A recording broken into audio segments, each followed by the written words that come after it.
غیرت کے نام پہ قتل کیا جاتا ہے۔ آج بھی ہمارے معاشرے میں عورت کو وہ مقام حاصل نہیں ہے جو ہمارے اسلام نے، ہمارے مذہب نے، ہمارے نبی پاک صلی اللہ علیہ وسلم نے ہم مسلمانوں کو سکھایا، جس کا بیان قرآن میں ہوا۔ ایک لڑکی کو قتل کرنے کا جواز بیان کیا جاتا ہے کہ بہت بے شرم، بے حیا تھی، ماں باپ کی عزت کو، بھائیوں کی عزت کو، خاندان کی عزت کو تار تار کر رہی تھی، اس لیے اس کو قتل کر دیا گیا، اس کو زندہ جلا دیا گیا۔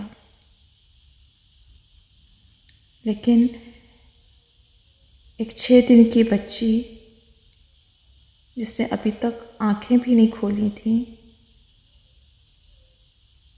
جو یہ بھی نہیں جانتی تھی کہ اس کا باپ کون ہے، اس کی ماں کون ہے،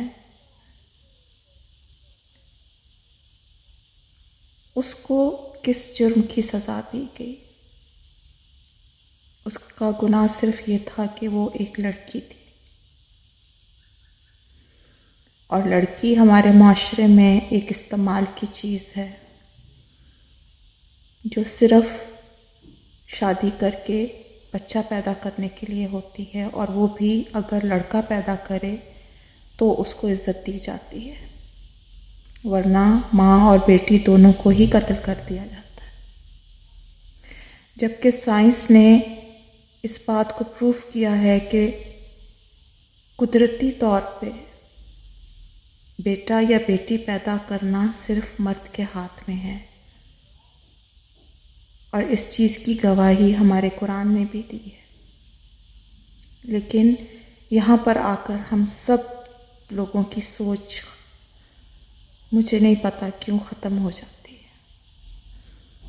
ہم کیوں یہ بھول جاتے ہیں کہ ہم اس نبی پاک صلی اللہ علیہ وسلم کی امت ہیں جنہوں نے عورت کو بہت عزت اور عظمت کا درجہ دیا۔ پھر کیوں ہم ایک دوسرے کو مسلمان کہتے ہیں؟ ہم کیوں اپنے آپ کو ان کی امت کہتے ہیں؟ صرف اس لیے کہ ہم پہ مسلمان ہونے کا ٹھپا لگا ہوا ہے، اور اصل میں اسلام اور مسلمان ہونے کی ذمہ داری کیا ہے یہ ہم میں سے کسی کو بھی پتہ نہیں۔ ہندوستان کے ساتھ رہ رہ کے ہم نے اس کی روایات کو اتنا اپنا لیا ہے کہ ہم اپنے مذہب کو، اپنے قرآن کو ہم بھول گئے ہیں۔ وہ بچی، وہ معصوم پھول تو چلا گیا،